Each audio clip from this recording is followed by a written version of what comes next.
to kick stuff off on the second week of the Brown Bagger webinar series. We've got a couple of really great talks today that I think build on what Dr. Weber was working on last week, diving a little bit more specifically into applications surrounding the iGENDEC tool and selection indexes across the beef industry. So I'm your host today, Troy Rowan. I'm an assistant professor and extension specialist at the University of Tennessee. And just a couple of quick housekeeping things regarding eBEEF, who has assumed the responsibilities of this long-running brown bagger webinar series from the National Beef Cattle Evaluation Consortium. This now all lives on our eBEEF website, eBEEF.org. So much good stuff on there for anybody interested in looking at the archives of these brown bagger webinars. I was looking earlier today and we go all the way back to 2004 on there, cover a lot of interesting history and developments across the beef cattle genetic evaluation space. So that along with sire selection manual, fact sheets, and a whole bunch of other great resources developed by extension beef cattle specialists around the country are housed there at eBEEF.org. And so it's an honor to be able to introduce two of the people that I admire most in this field, two mentors to me. The first is Dr. Matt Spangler from the University of Nebraska. Matt has been integral in the development and deployment of this iGENDEC tool that has made a really big impact in a short amount of time across the industry. And he's gonna dive into some specifics here on how we can use iGENDEC to build indexes both in beef on beef and beef on dairy index selection indexes across those two industries. So I'm going to give Matt permission to run my screen and take. Great. Thank you, Troy. I appreciate that. Make sure this works here. So maybe a couple things to start. I'd normally say thank you for the invitation, but I was part of the team that planned this session, so it seems like a bit of nepotism. It certainly wasn't my intent to give a talk, but as we discussed possible agenda for this year's Brown Bagger, it seemed that it would be wise to at least alert the audience to changes we've made in this software, notably the ability to simulate a beef on dairy production system. I got a note here just a couple of minutes ago from a friend, a colleague, and mentor of mine who's online watching that said I looked awfully serious today.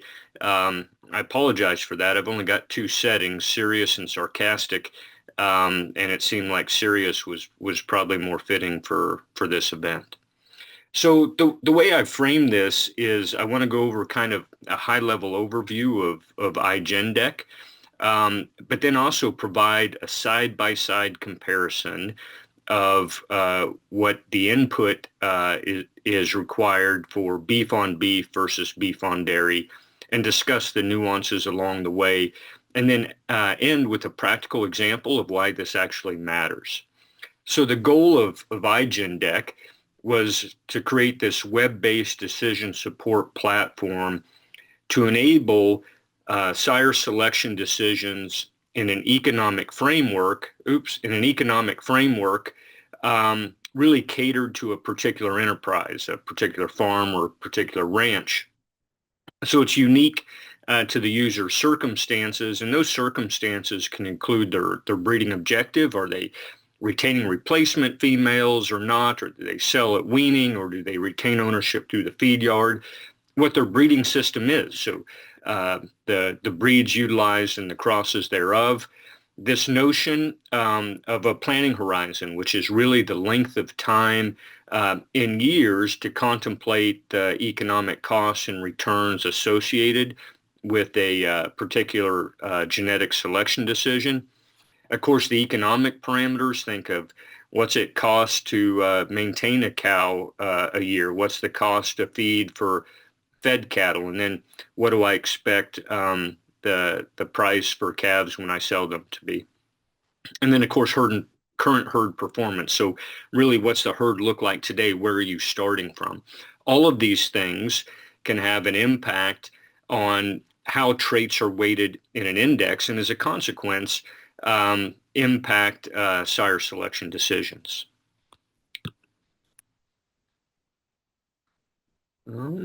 Okay, so at a high level, and we'll walk through this in more detail, but a user defines the parameters, those things I just talked about on the previous slide.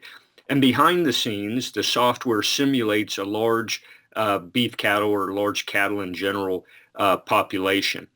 The genetic values in this simulated herd, if you will, of sires are perturbed for one trait, one at a time, such that it results in a one unit change in offspring phenotype. That allows us to look at the economic impact of a trait in isolation, so the marginal economic impact of having changed a single trait. Importantly, for breeding objectives that would contemplate retaining replacement females, there's discounted gene flow. In other words, it's not just the impact that a sire has on his calves, but if you retain replacement females, it's his indirect impact through his daughters that are retained. After the simulation burns in, if you will, then it's run through the specified length of the planning horizon. So if you have a 2-year planning horizon, it only contemplates the simulated herd for 2 years, kind of akin to being terminal, or it can go much longer if indeed you want to think about retaining replacements. And so then there's basically managerial accounting based on those simulated phenotypes and the economic parameters that the user supplied. The marginal economic values for each trait then can be calculated, which are the weights for the index, the weights applied to different EPDs in the index. And so with index weights in hand, producers or organizations can apply their customized index to some list of selection candidates. Now let's talk about a little bit about beef on dairy. We'll go through screenshots, but just a heads up right away, when you go to iGENDEC, it allows you to toggle between either a beef on beef or beef on dairy production system. So you need to make sure you're in the right place. If you want to run a beef on beef job, you need to be on the beef on beef page. Beef on dairy is terminal only. It assumes that cattle are sold on a grid. And the dairy cow breed composition can be Holstein, Jersey, or any cross thereof. Underlying iGENDEC comes a lot of different genetic and residual variances and covariances among the traits, but also breed effects. And the breed effects for beef on beef come from U.S. Mark when available, other scientific literature otherwise. And for the breed effects for Holstein and Jersey, those came from scientific literature. The underlying production scheme assumes that calves obviously born on the dairy relatively shortly after birth matriculate to a calf ranch and are there then until they move to a feedlot. So if I just look at the landing page for iGENDEC, on the left-hand side is beef on beef. You see cows out in an extensive production system, some black cows and some brockle-faced cows. That's beef on beef. You'll notice in the top, there's kind of this toggle switch here that says beef on dairy. If I click that, I'd move over to the landing page that is on the right that shows a bunch of black calves in a feedlot, and then you know you're on beef on dairy. Okay, so that's the landing page differences. If we look at choosing the breeding objective, as I alluded to on the left-hand side for beef on beef, you can choose different sale endpoints for calves. Weaning, maybe it's after backgrounding, selling fed cattle live or selling them on the grid, and you can decide if you keep replacement females or not. On the right-hand side for beef on dairy, there is no choice to be made. As I said, it's terminal, and it assumes that those cattle are sold on the grid. The next page in iGENDEC would have a list of recommended traits in the index based on the high-level breeding objective that you defined on the previous page. So for the beef on beef example on the left, you can tell by some of the traits you see checked that this certainly appears to be an index whereby Replacement females are retained because there's mature weight and weaning weight maternal or milk that are checked. And it looks as well like calves are sold at weaning. There's weaning weight direct checked and no growth traits beyond there. You look on the right-hand side, for beef on dairy, it's going to have things related to post-weaning performance like feed intake, carcass traits, including hot carcass weight, but then also calving ease as well. I think one big difference, if you look on the left-hand side for beef on beef, the user can define the length of the planning horizon. Again, the length of time to contemplate the economic costs and returns associated with a selection decision. But for beef on dairy, that's not an option because it's completely terminal. There's no retention or replacement females. And as a consequence, the default planning horizon would be 2 years. So for beef on beef, the user can change the length of the breeding season. Here I have an example of 60 days. You can change that to whatever it is. The conception rate within that specified length of the breeding season, and then the calving loss rate due to dystocia. Very similar for beef on dairy, except the default value is 360 days calving season. 365 may make sense. 360 is easily divisible by 12. And the reality is that that doesn't make a big difference. But the point is, if you're going to use beef on dairy, the notion of a calving season takes on a different meaning, certainly, than beef on beef, or at least for the overwhelming majority of beef on beef. Cow age distribution would be similar between the two, and I think for people that have built beef on beef indexes, you may think of cow age distribution as having an impact on the marginal economic value for something like stayability or sustained cow fertility. But it also has an impact on the importance of calving ease direct, because we're most likely to see calving difficulty in young parity females. And so what's chosen here will most certainly have an impact on that trait. I wanted to use this slide also as a reminder that iGENDEC provides marginal economic values, as I mentioned, for stayability, which is akin to sustained cow fertility that Hereford may publish. But those are on a different scale than something like functional longevity. Those traits are modeled exactly the same way, perhaps some nuance among associations, but they're the same trait, just reported on different scales. So importantly, if you have functional longevity EPDs, the marginal economic values or the weighting for that trait that comes out is going to be on a different scale than what your EPD is.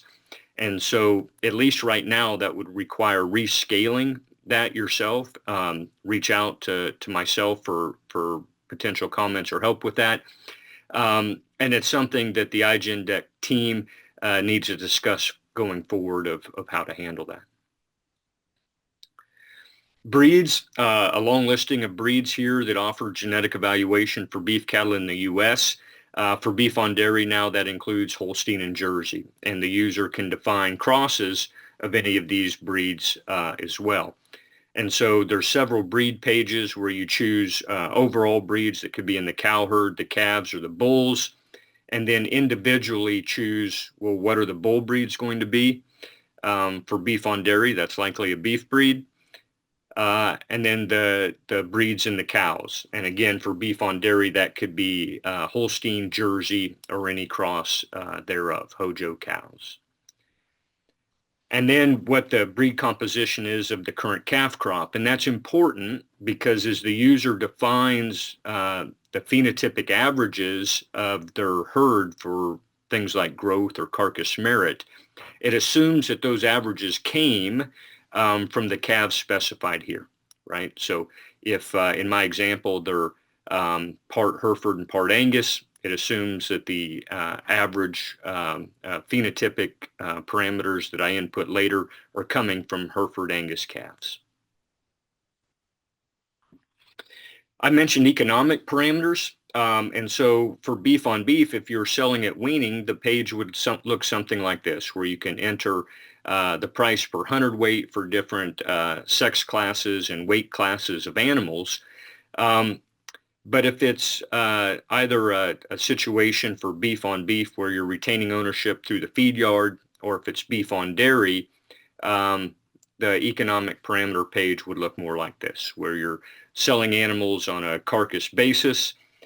Same thing, you can have price per hundredweight for steer carcasses or heifer carcasses.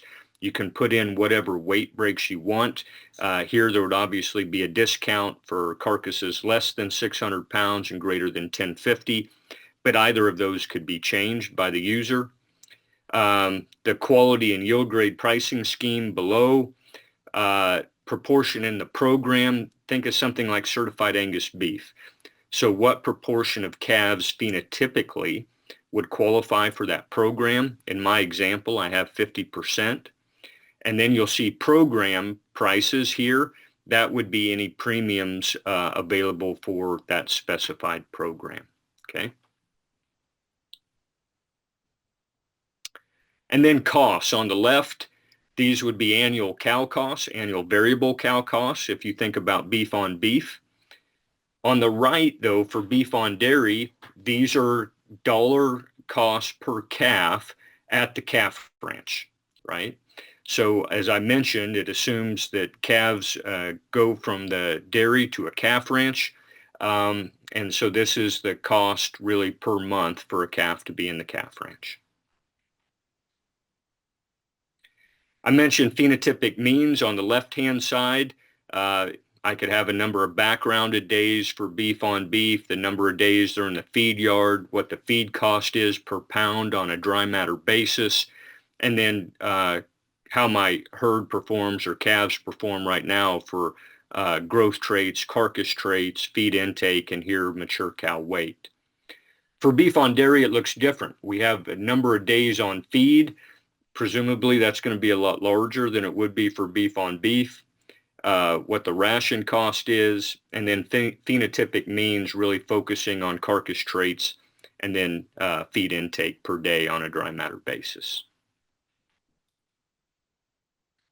So a big question, whether you're doing beef on beef indexes or beef on dairy, is how do you choose the parameters? So I think iGENDEC is extremely useful in making the complexity of building economic selection indexes point and click. But that's also the danger of it, because it's so easy to use. And so parameter choice is extremely important. What economic parameters do you use? Well, there'd be the temptation to try to guess into the future, right? What are the future values of fed cattle going to be, or what might the future choice select spread be? Here, a bit tongue-in-cheek, I say, well, if you're that good, you just need to sell the cattle and day trade, right? So predicting the future is hard. Current, if you use current spot prices, then it's already outdated by the time those calves are born and sold, right, in a couple of years' time. A fairly good hedge is using an average of historic values. So really, it's the relationship between costs and returns that are important to capture. And so if you think about using averages over, let's say I have here a 5 to 10 year time horizon. If we assume a cattle cycle is 10 years, then using averages over 10 years provides some robustness to year swings. And if you also think about the cyclical nature of the cattle industry, if I'm taking selection decisions at the high, I'm actually making cattle that might sell as we hit the downward slope. So that would no doubt change perhaps how I'd weight traits. So taking some average of the past is a relatively robust way to do that. The other question is, well, what phenotypic means do I use? Here, I think there should be less debate. It's really current, so it's where you're starting from. If you think about something that has a nonlinear relationship with revenue, and I really think marbling and as a consequence quality grade is a nice example of that, whereby I can continually increase marbling, but if I stay within the upper 2/3 of choice, there's really not an added benefit economically until I increase marbling enough to get into prime. And then all of a sudden I see a difference in revenue. And so where I start in terms of marbling changes the economic incentive for me to add more, right? So that's why the current values become important. So after you click run, and for beef on dairy, that run time would be a minute. Um, for beef on beef, if you retain replacement females and have a longer length of planting horizon, it could take a few more minutes, but not long at all. You get an output page that looks like this. So it has all the traits recommended to be in your index. The component column just direct or maternal. So let's say you had a case where you're retaining replacement females for beef on beef and there was weaning weight direct and weaning weight maternal or milk. That's what that would mean. And then the marginal economic value. So in this little example I had here, the marginal economic value for hot carcass weight is 1.409. That's $1 and roughly 41 cents for every marginal increase in hot carcass weight. So these become the weights of the traits in your index. So if I were building an index, I would take EPDs for hot carcass weight, multiply it by 1.409, plus an EPD for ribeye area multiplied by 18.54, and go through the list, and that summed then value becomes the economic index for that individual. So then I can compare selection candidates based on their genetic potential to improve profit, conditioned on the input that I entered into the system, which presumably is what matches my unique circumstances.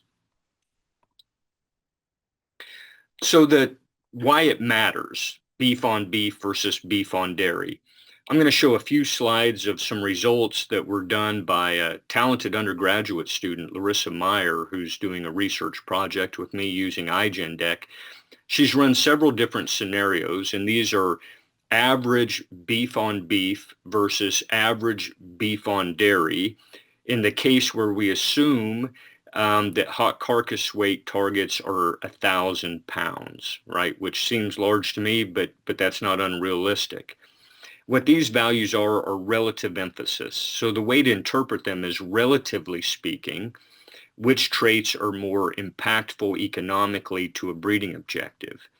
In detail, what these are the marginal economic values, like what I would have shown you on the previous slide, multiplied by the trait's genetic standard deviation, and then you take the absolute value of those and report them as a proportion, right? That's what these things are. So in this case, what this shows us, and what I'll call gray or kind of bluish is beef on dairy, and what I'll call yellow is beef on beef, shows us that, relatively speaking, hot carcass weight is more important to the breeding objective for beef on dairy than it is for beef on beef. If we look at something like marbling score, which is MS, then relatively speaking, marbling is more important for beef on beef than it is for beef on dairy. And I think that makes sense given the high degree of marbling that might come from either of the dairy breeds we might contemplate. And then the other stark example I wanted to show was feed intake FI, where I don't think, surprisingly, relatively speaking, a lot more emphasis would be put on decreasing feed intake in beef by dairy mating systems. What I want to contrast, though, is relative emphasis, which is what I showed on the last slide, with the actual marginal economic values, or MEV. These are the things that are actually the weights in the index. And so here it shows that the marginal economic value of hot carcass weight for beef on dairy considerably higher than for beef on beef. And the other example I showed was marbling score, MS, marginal economic value for beef on beef higher than for beef on dairy. And then, of course, the way I showed relative emphasis, everything is positive. It's a proportion. But obviously, the economic signal is to decrease feed intake, or FI. And that's a lot stronger for beef on dairy than it is for beef on beef. I want to show a slightly different example. This is very similar, except now we imposed no heavyweight discounts. In the previous example, there were discounts for heavyweight carcasses. Here, there are no discounts. And you see a slight change. Relatively speaking, increasing hot carcass weight more important for beef on beef than it is for beef on dairy. And I really want to isolate in on that example, because it may be counterintuitive unless you really understand what a relative emphasis is. Again, it's saying, given all the traits that might impact our breeding objective, relatively speaking, which ones are more important than others? But I'd encourage you to also consider what the marginal economic values look like, which are on this slide. And again, we see for beef on dairy, the marginal economic value for something like hot carcass weight is still greater than what it is for beef on beef, which I think makes intuitive sense. So this, regardless of what scenario you're looking at, I think illustrates what relative emphasis is meant to tell us. It's a snapshot. Relatively speaking, what's more important to a breeding objective?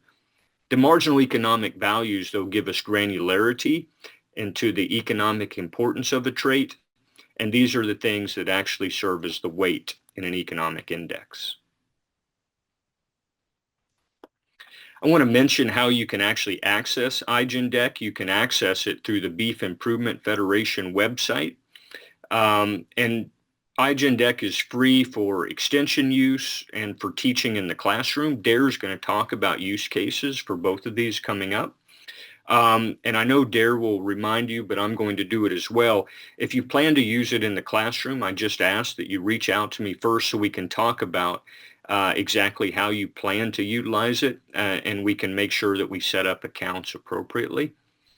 If you do plan to use iGENDEC to produce what I call commercially used indexes, so your breed association or some other organization that's conducting genetic evaluation, or perhaps you're a cattle producer, be it seed stock or commercial, and say, you know what, I'm actually going to deploy this to help me buy better bulls for my operation, or perhaps sell bulls based on a customized index.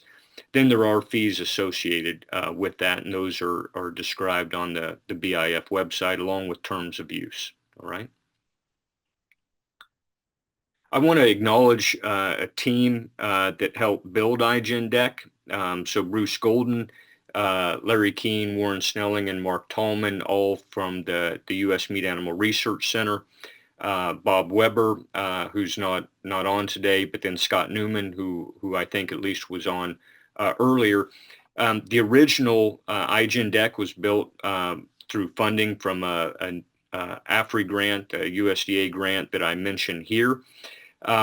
But then there's a BIF implementation that has changes to it. And of course, one of the largest changes made to the BIF implementation of iGENDEC is the beef on dairy production system.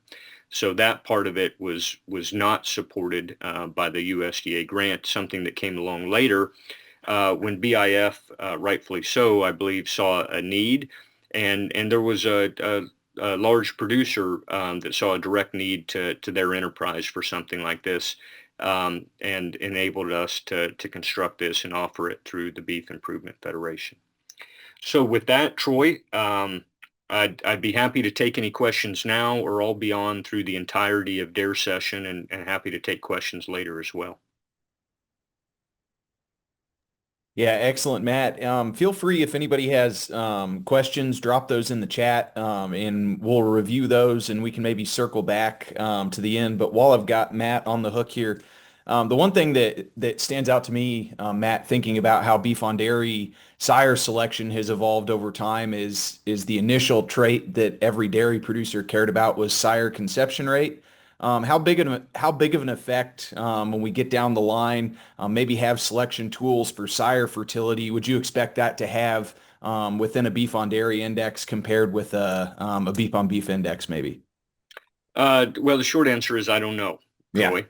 Yeah. I don't know. So It's a obviously people could think about the impact of failed conception, the economic impact that has. Um, but it also becomes a bit of a function of, well, how bad is that now? Right. And how much variation might we see in that?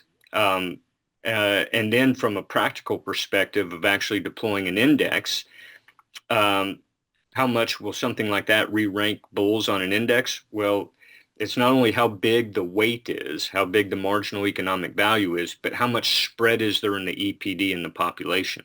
Right. So I can have something that is weighted extremely heavily, but if every bull has the same EPD, it doesn't matter You can in do the that. index.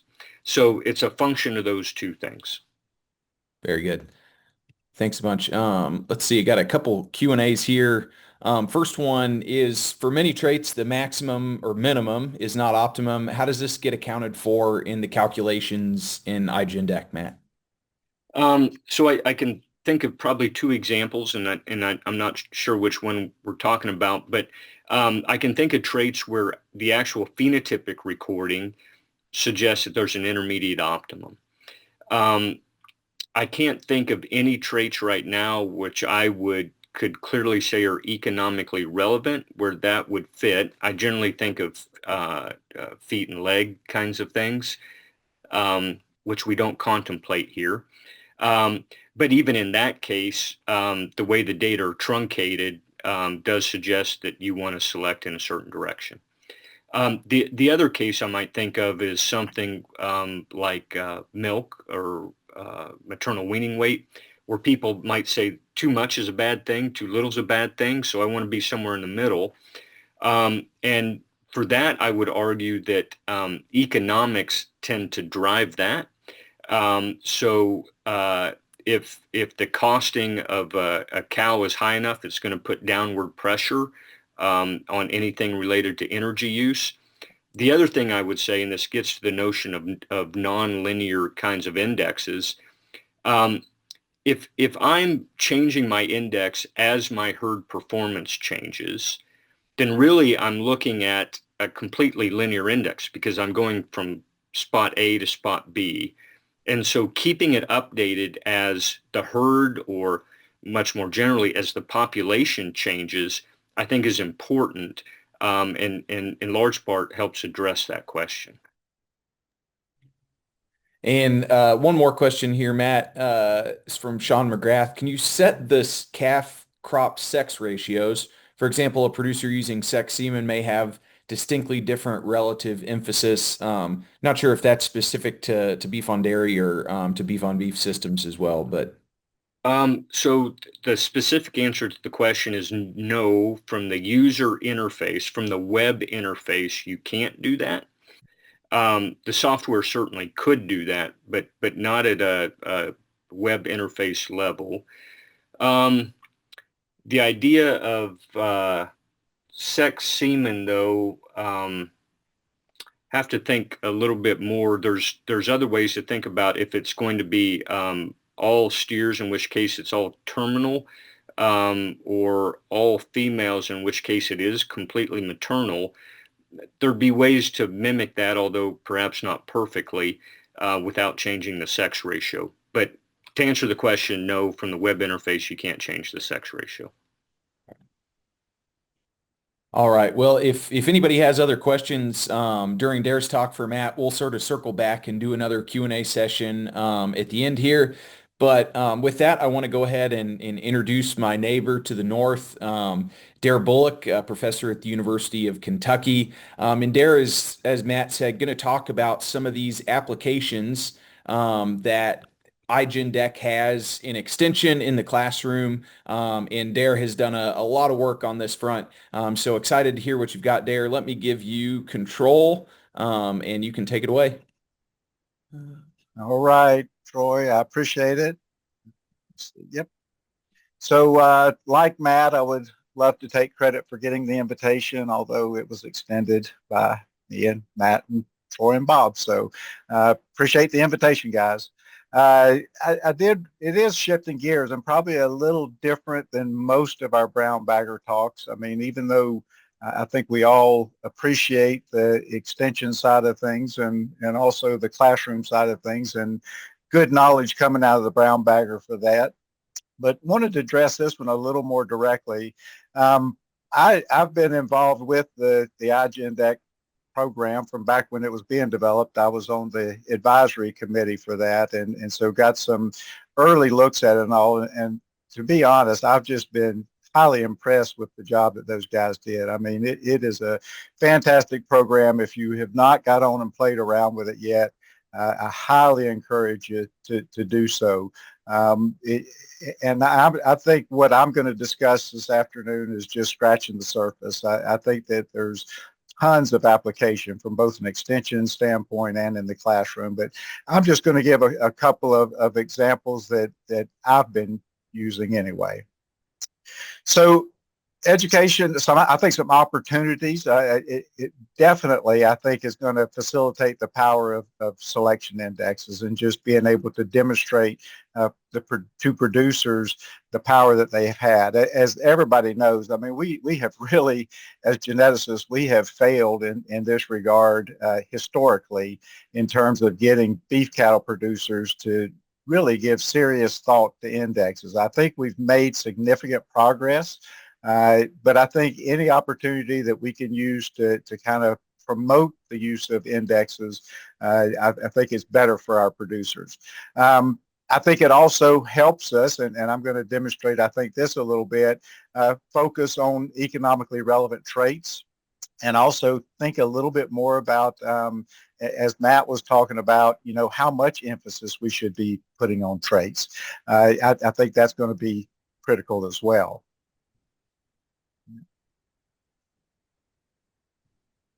So first, I'm going to go through a classroom example, and this is just a way that I've used it. I team teach the beef cattle sciences class, what we used to call beef production class. I think that this probably would need to be kind of an upper level sort of an exercise. And I think that probably a breeding and genetics class, I think it would be pretty appropriate for for those types of classes as well. So how we used it, and we used it as a homework assignment. We basically, Dr. Les Anderson and our department has developed basically a records keeping software program called Stockit. And so with that one, he was able to go in and actually set up a herd for the class. So the class had a herd that was in there. So that's going to give all the weights, all that stuff that Matt talked to you guys about that they could use. Now, it does not have to use Stockit. You could use any kind of software that students had access to, I think would work just as well. If you don't want to go that route, just to simplify things a little bit, you could just specifically write out a description of the herd that you're wanting the class to use as a demonstration kind of a project. I think it's important that we allow some flexibility to use their brains. It is amazing. And in the class that we team teach, I team teach it with Les and also Jeff Limcooler, and they're my repro and nutrition counterparts, and we're all three extension guys. And so we really force the students in almost all homeworks and projects that they do to make some assumptions. And you would think that these young folks would really appreciate the opportunity to make assumptions. And we found out that really and truly they want to be told. And so forcing them to make assumptions, I think, is a good thing. So we don't give them things like the market prices that Matt was talking about. You know, we make them sort of think through that, whether they want to go and use today's prices or whether they want to think historically, or actually do some data digging and use historical data, or use what they think is going to be futuristic data. We let them kind of make those decisions. We also let them make decisions like the conception rates and also the calf loss information. So some of those things we want them to kind of investigate and explore on their own. So how we did it was we provided two scenarios with differing inputting levels. So basically everything was the same, except we told them that one was kind of a low input operation from a nutrition standpoint, and the other one was a high end sort of an operation. And I'm going to get into this more later, but Matt and Bob and I had some discussions about this when we first started looking at using this tool, about the best way to sort of simulate these two different scenarios, one where we had the good nutrition and one without. And it might sound counterintuitive, but really what we decided was, and like I say, I'll explain it a little bit later, but we said for good nutrition, if we make that total annual cow cost around $500, and then for a poor nutrition, your actual annual input cost is actually going to be higher in that situation. So then we had them to use that data that we had from the Stockit program to put in all the information make the assumptions that they were supposed to make, and then basically run the program at the completion of that. And then their assignment was they were to print off the PDX of both the index value, those marginal economic values, and also the graph that's provided. And I'll show you that one because it sort of hid itself initially, but once I found it, it's kind of my favorite tool. And that's showing those relative economic weightings of the different traits. And then we had them to write up a little report just telling us what they observed, both in the index values and also in those relative values, just basically give us an idea of did they really learn something with the project. So the logistics of that, as Matt said, you can go through and do it. And what Matt decided was best, I think, when we use these kind of student projects, is to let them use a guest account. That gives them, I think it's 30 days of free access when you do this. If you're going to overwhelm the system, or if there is that possibility, please talk to Dr. Spangler in advance so that he can walk through sort of those logistics, so we don't get in a situation of all the students on there at the same time trying to complete a project and kind of running the system down. Oops. So some of the things that are critical is like that information that Matt was showing you, that distribution of age of the cows. That can have a big impact, and that was all that information was something we wanted to sort of set up for the students. I think giving them assumptions there, I would be afraid to see what the possibilities would be there. So giving them some of that critical information is important, but let them, as I mentioned, use assumptions on some of the things. And I'm going to show you why I have some concerns there here in a minute. So here's an example of a desirable result. This is what one of the students turned in. For the high nutrition, this is basically what they came up with. And I just put down, I didn't put down all of the index values. I just put down some that I thought were probably the most interesting ones. And they were the ones that really had the bigger impacts there. So I wanted to, so that was their comparison between the high and the low nutrition. And so just general observation, it would make you think that they probably did a pretty good job. Now keep this one in mind. This was kind of what we wanted to see. Here's something that scared us a little bit. We ended up with one student that turned in this situation. And right away, it's like something is of great concern that they ended up with that much relative emphasis on calving ease. Now, I can tell you based on some survey data that I'm going to talk to you guys about a little bit later too, is that this would not be off base. Most beef producers that saw this would think, well, that looks perfectly normal. But actually, to create this, what that student put in was they said that they had a 10% Dystocia death loss. And so here's where decimals become important, which Jenny, you can probably appreciate as much teaching as you do. Decimals are a scary thing to most students. And so getting those in the right spot is kind of important. Another example of a student, and I'm going to tell you, this was our top student from last year. This is what she submitted. Now, this is what came up for the components that should be involved in the index for the scenario that we put in front of them, where they were selling backgrounded calves. And so this is what, and retaining ownership, and keeping back replacements, I mean. And so this is the Dr. Spangler and company, what they said should be included in the index. But as you will notice, this person decided to tick another box because she thought she probably knew better than those guys. And so even though I can't tell you how many times I tell the students in class that the biggest no-no of all, or one of the biggest no-nos of all for me, is to talk about birth weight EPDs. And when we have the calving ease EPDs, that needs to be the focus. I have tried my best to pound that into their brains.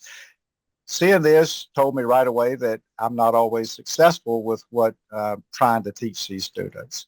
So what we learned is first of all, students, and remember I told you to remember that first one that had the kind of positive results that we had. Well, here's the quote in the write-up that we had from that student. The higher quality diet also focused less on mature weight, showing a better diet helps create a larger mature weight, while a poor diet has to rely much more on genetics. So the realization is even though we thought, based on the reports that they turned in, that student may have had a grasp of what was going on, but then we understand that there's still some educational opportunities here. I think the other part is allowing students to make assumptions is very valuable, and now it can be scary, as I showed you, but these are teachable moments. So when we can have those opportunities to discuss that with the students, I think it's a great opportunity. I think generationally ingrained concepts are hard to change. That student, when I discussed that with her about including birth weight, well, that's what my dad and granddad do when we select bulls, and so even though we've discussed why you don't do that multiple times, that ingrained concept is still there. And then I think iGENDEC is extremely friendly. I think it's so easy to use, but you really and truly do. And that's why I think that Matt and all of the team would suggest that folks that are going to use this, that you wouldn't just want to turn it over to a producer and say, here you go, build your index, it's all yours. I think that we do need to have folks that do understand genetics at a little higher level involved in that to kind of avoid some of the potential pitfalls. So that was for the classroom. I've also used it in some of my extension programming. So I want to go through the example of how we use it there. We do it a little differently when we do the extension program. So we have a program that we call the Bull Value Assessment Program. And it's a two-part educational series. We go out in the first session, and once again, this is sort of a team talk deal. We go and talk about the factors involved in selecting a bull. I talk about crossbreeding. I talk about selection tools, primarily EPDs, but get into some selection index type stuff, get into a little visual appraisal, but all of those aspects. Dr. Anderson comes with me and talks about the importance of breeding soundness exams. Dr. Limcooler or Van Valen come and they talk about the nutrition of how to maintain that bull from when he's bought up through when he's going to be used. And so we try and hit all those areas. We also, at the end of this session, everybody gets provided with a scenario. And for this program, we have 6 different, what we would consider kind of typical scenarios of Kentucky, all the way from, basically a terminal cross, keep back, no replacement sort of a scenario, all the way through to where somebody is going to retain ownership all the way through and put them in a feedlot on a custom basis and sell carcasses. And so they have those 6 scenarios. We let them kind of choose, but we have a certain number of scenarios because we want it to match kind of what realistically our producer sort of population would be like. So we wouldn't want everybody to choose, say, the retained ownership one. We only make a limited number of those because we have few producers that's actually how they do it. So they get a scenario. We also have a sales catalog, and it's a full, just like a typical sales catalog that you would get on, go into any auction. The breeds that we use or have in the catalog this most recent time was Angus, Hereford, had a Simmental bull, and then some Sim Angus bulls. And so those are the bulls that are available. We have it set up to where, depending on the size of our crowd, we have different size catalogs. So we have a catalog with 25 bulls if we're going to just have a small group, because you want that number of bulls to match fairly closely to the number of participants because of the next part of the program. So what we tell them then, send them home, is that they have a week to take a look at their scenario, figure out what their breeding objectives should be. They have the sales catalog. They need to identify bulls that will meet their needs to fit that particular scenario. And their goal is to come back the next week and to buy the right bull to fit that operation. And so the second part, the second session, that there we have a mock auction. So we actually have we bring in a professional live auctioneer. They usually have some livestock experience. Some of them are big time cattle auctioneers, and then we've had real estate auctioneers, but they've actually done a good job with it too. We tell them there's no limit. They can spend as much money as they want to, but the goal is to buy the best valued bull. We do set a floor just to keep things moving, and we'll also, some of us will do some bidding from time to time as the need arises as well. So after the sale, we have a discussion, and this is the teachable moment. They have fun with that auction. I mean, it is a hoot. They really get into it. They have a blast buying their bull. They can only buy one bull. But then afterwards, that's where the real meat and potatoes is from an educational standpoint. So we go through each scenario and we discuss the impact of heterosis, which economically relevant traits should have been involved in that particular scenario and what they should have been basing their decision on. We then show them the ranking of how the bulls fit that scenario, and then we identify the high value purchase for each scenario. So we do a comparison of what we set as the expected value based on the fact that they keep the bull 3 years, and we give all this to the producers as well.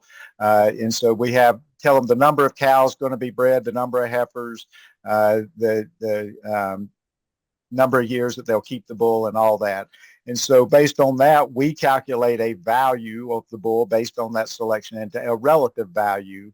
And then we compare that against what each person bought the bull for. And so people across all scenarios are bidding on all bulls. And so they've got competition, not with just the people within their scenario, but across all scenarios. But those awards are given for each, the highest value bull within each scenario. So here's an example of a scenario that I'll just go through real quick. We say that they're 3/4 Angus, quarter Gelbvieh cows. They weigh 1,400 pounds and they're heavy milking. They have a spring calving season, and they precondition they sell through a preconditioned sale 60 days post weaning. They're going to breed 25 mature cows and no heifers. They are going to keep back heifers. They have a poor forage and hay program with minimal supplementation, and we give a little better description of what that actual forage program is. They have a full-time off-the-farm job. They're going to use the bull for 3 years, and we let them know that even though these traits are important for a lot of operations, these traits are not included in the assessment. So in terms of determining their value on that bull, they don't need to pay attention to these traits. So for scenario one, with that description, what shows up as the economically relevant traits are going to be calving ease direct, calving ease maternal, weaning weight direct, weaning weight maternal. The reproduction traits, heifer pregnancy and sustained cow fertility. and mature cow weight. And the ones in red are the ones that actually had negative values on the MEVs. And you might say, well, why in the world does heifer pregnancy? Well, actually, when it came through, heifer pregnancy was almost zero. It was just slightly negative. So it really was paying almost, had almost no relevance whatsoever. So then we go through and show them and like I said, this is the part that from an educational standpoint, I'm so glad that the team decided to include this, because it is a fantastic tool for educational purposes, is to then come through and show them, based on doing things the right way with that scenario, this is where the emphasis on the different traits would be. And it is an eye-opener to folks to see that Calving Ease Direct only has a 5% emphasis, that their income part of things, which is that weaning weight direct, the biggest influence on the income side, is only about a quarter, and that mature weight ends up at about 50%. I mean, it is a real eye-opener. And the main reason is because of that low nutritional input scenario.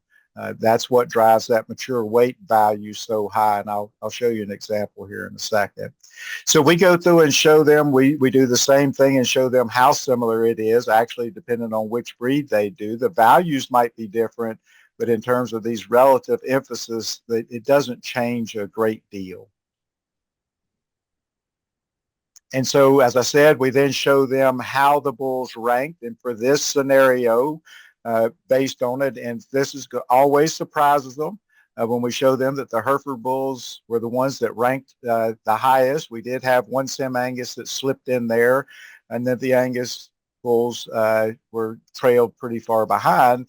But that gives us that teachable moment of being able to explain to them about the heterosis advantage that the Herefords had over the Sim Angus was about $1,000 over that 3-year lifespan, and that the actual heterosis value of Herefords over the Angus in this scenario was getting closer to $6,000.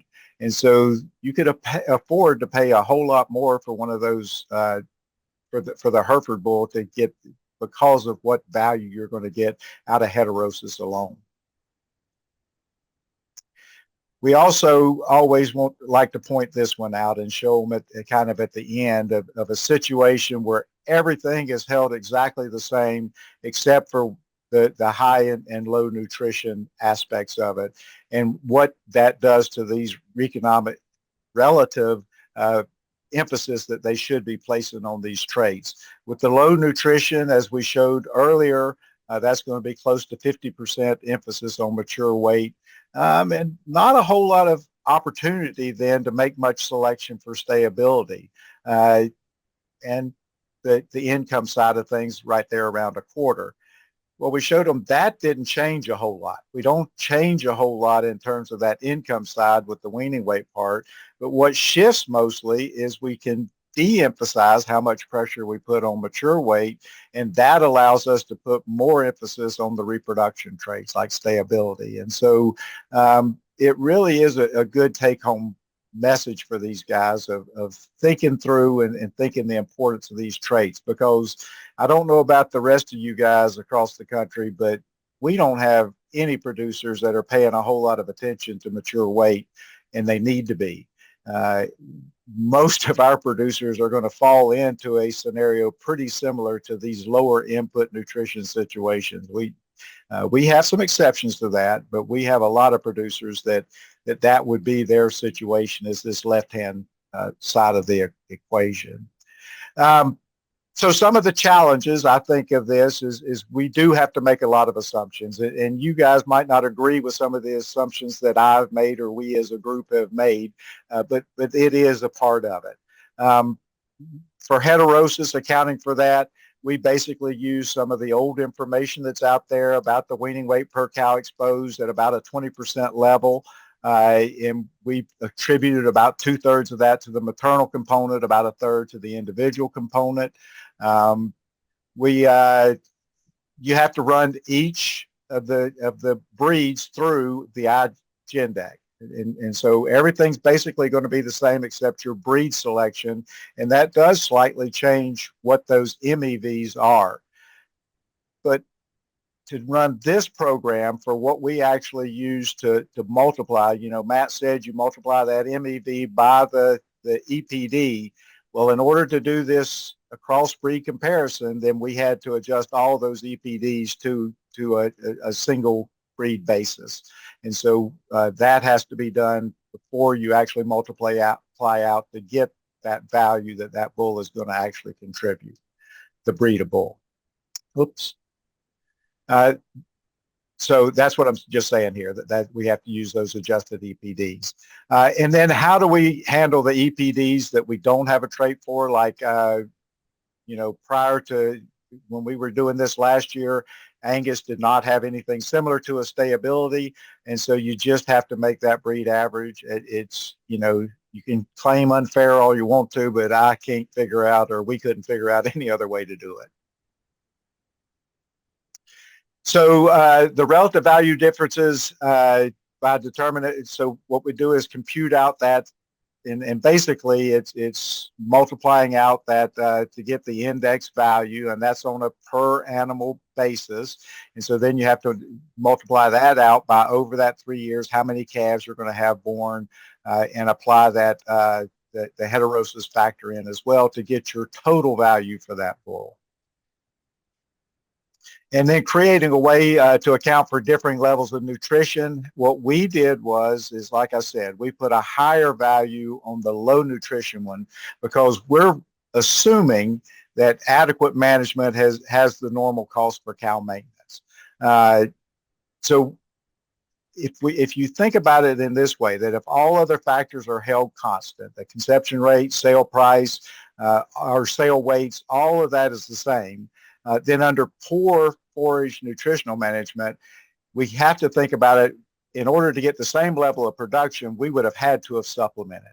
So what would the cost of that supplementation have been to pull up those low nutrition groups to perform at the same level that high nutrition group was performing at?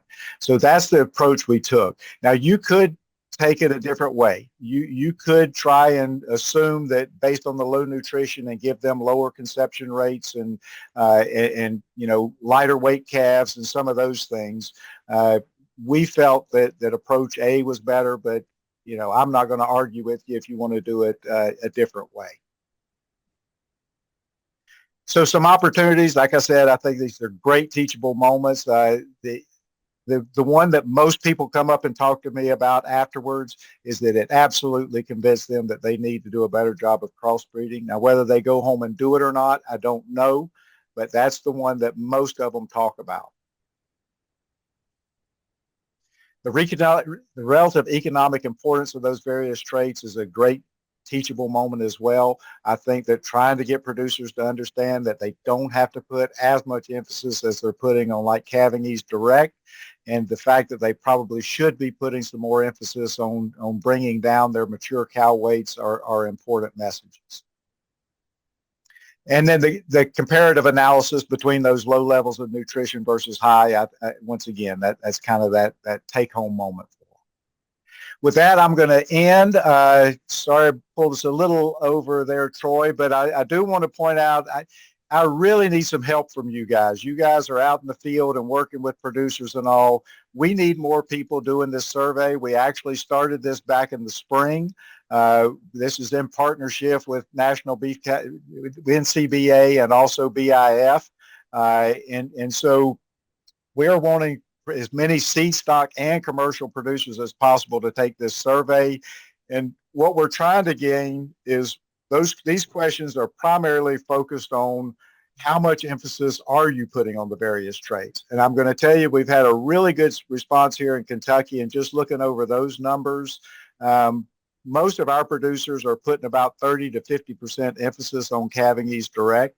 And I don't think we're going to see, I'm sure it's going to be nationwide. It's going to be an eye-opening, I think, resource if we can get enough people to get in and take this. So been a little disappointed in the return rates. At last check, I think we're at about 600 or so surveys that have been turned in. But like I say, we're pretty heavy Kentucky weighted right now. I need some help across the country. So if you guys could encourage your producers to take this, breed associations, other extension folks out there, I highly encourage you. If you need this, you can send me an email. I can send you, we have promotional information about it. We're going to give away 5 $100 gift certificates from BIF, has sponsored that we can get out there as well. So to 5 randomly drawn people that take the survey. So with that, Troy, I'm going to turn it over to you. Awesome. Thanks a bunch, Darrh. Let me see. We got a couple of Q&A questions. Let's see.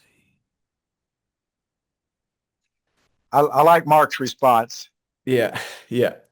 No birth weight, CED only. So the second question says iGENDEC costs us about $5 per head that we AI. What are the benefits of iGENDEC per head to the already available beef breed selection indexes? And I think I guess a general concern with how all these inputs might lead ourselves astray if we don't parameterize things well. So I don't know if that's exactly a Matt question or a Darrh question, or you guys can tag team on that if you like. I'll take a stab at that, Troy. So the first part of the question, Jack, I think is an important one. And the value proposition would differ for every user.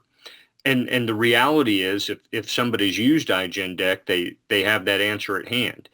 So if I rank a set of bulls and I say, whatever, there's 1% of these, just to use a number, that I'm going to select the AI to, I pick that 1% off of the generalized index, then I pick the 1% off of my index, and I can ask the question then, well, what's the difference in their index value based on my index? And does that cover the $5 a head, right? So that answers at hand for an individual user, and it's going to vary based on the second part of your question, and that's, do I have the requisite? Well, one, how different am I than average, right? So breed associations, and rightfully so, make those what I call generalized indexes based on industry averages. There is no other real option. How different am I from those assumptions? And do I have the requisite knowledge to determine, am I different? And if so, by how much? So am I different in terms of the way my cattle perform? Am I different in how much my cows cost to run a year? Those will impact that decision. And so I'll just follow it real quick. Go for it, Darrh. And Matt, I know you did some of the comparisons for at that BIF talk and all, but in general, I've kind of run these, how the bulls would rank against, say, dollar M and some of those things when I put them through the iGENDEC and this whole thing. And like Matt said, it depends on how close you are, to what the breed association, the assumptions that they made. If they are close to what your herd is, those are going to work fantastic. The further removed from your herd meeting those same assumptions on how you market, how you manage, the further off you get, the less well they're going to line up. Is that fair? Yeah, I think that's right. And Jack, you raise another important point, and I hear it, is that the way the pricing works right now is there's a set cost per user. So it doesn't scale differently with number of cows. And the answer to your question does scale with number of cows, right? So the value proposition is different depending on the number of cows that you intend to breed. And so I understand that point. So Troy, John Hall asked in our thing, and so others don't see it, but he was asking about the timeline for the survey. Right. John, we really, I'm keeping it open for a while. I'm going to put a paper in actually for the World Genetics Congress based on this next year. And so I want to have as much data as possible before things start becoming due. I think the initial abstract is due in November, so as much data as I can get prior to November is helpful. Actually, the final proceedings paper isn't due till January, so I'll update those values then. So I'm not going to close it down before January for sure. Right. So yeah, if you've got folks send an email, lists out your state cattlemen's publications, shoot Darrh an email, and he's happy to send over a QR code in any other Yep. context. We'll make a little final push here over the last month so we can get it hopefully over 1,000, Darrh. That's a nice round number that we like. It would be a lovely number. And Troy, they can also, there's more information about the survey and all on eBEEF.org as well. Right. Yep. So check that out and holler at Darrh or any of us if you've got questions. We're happy to help out on that front. If there are no other questions for Matt or Darrh, I'll introduce next week's session. So on October 15th, we've got a session on application of the U.S. Meat Animal Research Center's germplasm evaluation research. The germplasm evaluation program is just a really incredible resource that, as we talk to people from around the world, no one else has anything quite like this. It's really unique. There's an enormous amount of important research beyond just a crossbreed EPD adjustment factors that you might be familiar with that happens at U.S. Mark and within this specific population. Dr. Spangler is going to be our host, and we have Dr. Larry Keene and Dr. Bailey Engel scheduled to give talks there. The government shutdown has maybe thrown a wrench into this a little bit. So if the government's still not open by next week, Dr. Spangler will go ahead and deliver this talk. So we hope that you'll join and learn a little bit more about the importance of these resources out at Clay Center and how that a crossbreed adjustment factor actually gets calculated in the other parts of the industry that population of cattle touches. So with that, appreciate you tuning in over the lunch hour and look forward to seeing you next week. Thanks, everybody.